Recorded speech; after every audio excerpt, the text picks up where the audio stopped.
I don't know about you, but I hate all that yellow stuff that's floating around all over the place and lands on our cars and makes the black cars turn green. That pollen needs to go. Unfortunately, we can't make it go away. So, what we're going to do today is talk about some things that can help you to deal with that pollen better because it ain't going away. So, 5 things to help you deal with seasonal allergies. So, the first thing we want to talk about is a strategy to help you stay away from all that pollen. So I know this sounds crazy, but you need to stay inside. Sometimes you just got to go inside, especially in the afternoon when the winds are really whipping up and the pollen has been blowing around all day. That's the time to stay inside because that's the highest levels of pollen are typically in the afternoons when everything has been blowing around. Another thing is when it's getting warm outside, we've been inside for winter with the windows closed all winter, we really want to open up those windows. We want to drive around with the windows open in our car. Unfortunately, that lets pollen in all the time too. So keep your windows closed. It will also reduce the amount of dusting you need to do in your house, which is good. It'll also keep that pollen from getting stuck in your HVAC system at your house, in your car, at work.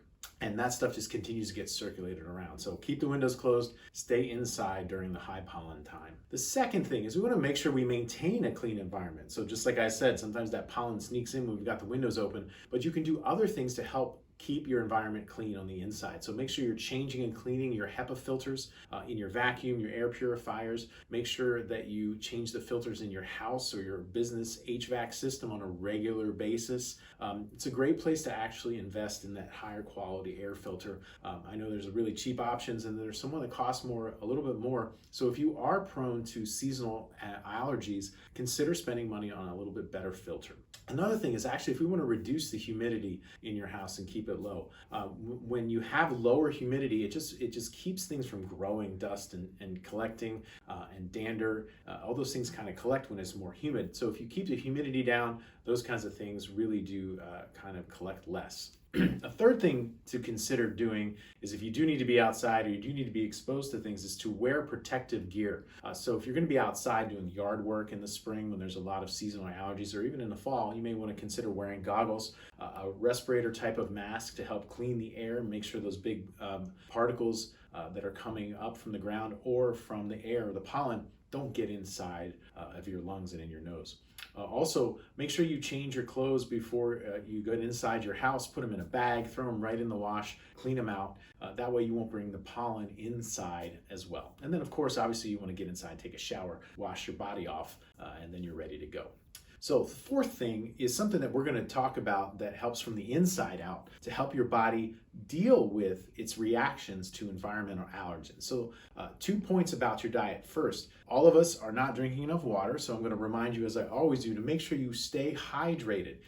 By staying hydrated, it keeps your nasal passages fresh, it keeps your lungs happy, it keeps things from collecting in there, and allows your immune system to produce mucus like it's supposed to do its job. Now, we all think that when our nose produces all of this mucus and we're coughing it up, that our body is not working correctly. Actually, I'm here to tell you the opposite is true. Your body is doing its job by producing mucus. That mucus is being increased to trap all the pollen and other allergens that are getting in. So let it do its job better by giving it enough water. Easy rule of thumb, take your body weight, divide it by 2. That's the minimum number of ounces you should drink in a day. The second thing, this is gold right here, I'm going to tell you. You need to go get local honey. So here in Charlotte, in the Piedmont of North Carolina, we are in one of the most diverse places for flowers and pollen and flowering trees and everything else and grasses in the entire continent of North America, which means that we have a great source of honey that we can go get, local honey,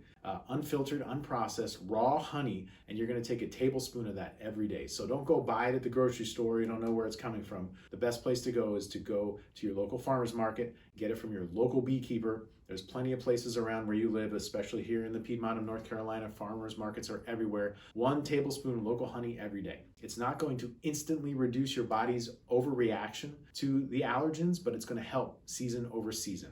Don't give it to kids under 1 year old. Fifth thing, rinse your nasal passages regularly. Some people like to use a neti pot, some people like to use a spray right in there, but make sure you're only using saline. Don't use any of those other kind of chemicals or medications or anything like that. Just use saline. That helps keep your nasal passages happy. It helps to wash out some of the pollen that may get in there, and it can really keep it from getting irritated. So those are 5 easy things for you to do that you can share with your friends and family to help them deal with all that yellow stuff that's all over the place. So stay tuned here for more tricks and tips to help you with seasonal allergies or lots of other things that we get questions about. If you want to get in touch with us, click on the link below and we will get you our newsletter, which is filled with a lot of other information. And also, if you want a copy of our guide on how to deal with seasonal allergies, click on the link below and say allergies in the comments and we'll get that to you as soon as we can.